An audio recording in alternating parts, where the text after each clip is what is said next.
بھارتی تاجر پاکستان دے مشہور کھیوڑا گلابی نمک کو تھائی لینڈ اور عالمی منڈیاں وچ منظم انداز وچ غلط برانڈ دے نال بیچ رہے ہیں۔ حالانکہ یہ پاکستان دے آئی پی او وچ PMDC دے ذریعے جغرافیائی ساخت کے طور دے اتے رجسٹرڈ ہے۔ کھیوڑا دی کان دنیا دے دوے بڑے نمک تے ذخائر وچ شمار ہوندی ہے، جدھر 220 ملین ٹن نمک تے ذخائر پائے جاندے ہیں اور ہر سال تقریباً 3,85,000 ٹن اعلیٰ معیار دا گلابی نمک پیدا کر دیے کان، جڑا 80 دے زیادہ معدنی اجزاء تے بھرپور ہے۔ دنیا دی چیزاں کو اپنا بنا کے پیش کرنا بھارت کی پرانی عادت ہے، اور اسی عادت کے تحت اس سن پاکستان دے کھیوڑا پنک سالٹ کو غلط بیانی دے ذریعے پریے ملکاں دے اندر درآمد کر کے انڈین ہمالین سالٹ تے نام تے پیش کیتا ہوا ہے۔ یہ طرز عمل باسمتی چاول دی غلط نمائندگی جیسے معاملات کی عکاسی کرتا ہے، اور یہ روش صرف چاول یا نمک تک محدود نہیں ہے بلکہ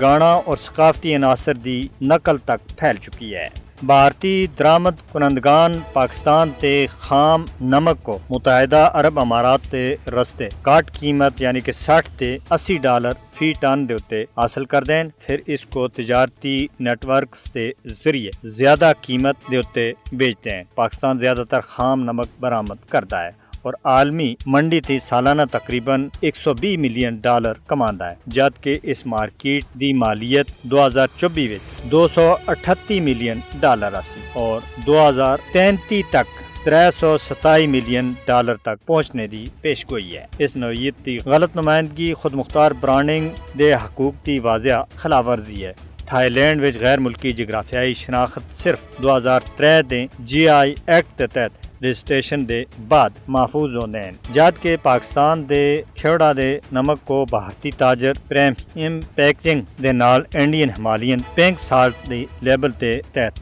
یورپ، امریکہ اور مشرق بعید کو دوبارہ برآمد کردے رہے ہیں۔ بھارت لگاتار غلط دعوے کرنے والے ملک کے طور دے اتے دنیا دی مصنوعات، ڈیزائنز اور ایجادات کو معمولی تبدیلی، نویں لیبل یا جاہرانہ مارکیٹنگ دے ذریعے اپنی ایجاد دے طور دے اتے پیش کرتا ہے۔ اس طرز عمل سن عالمی سطح دے اتے اصل ماخذ اور برانڈنگ دی شفافیت دے اتے کافی سارے سوالات کھڑے کر کے دین۔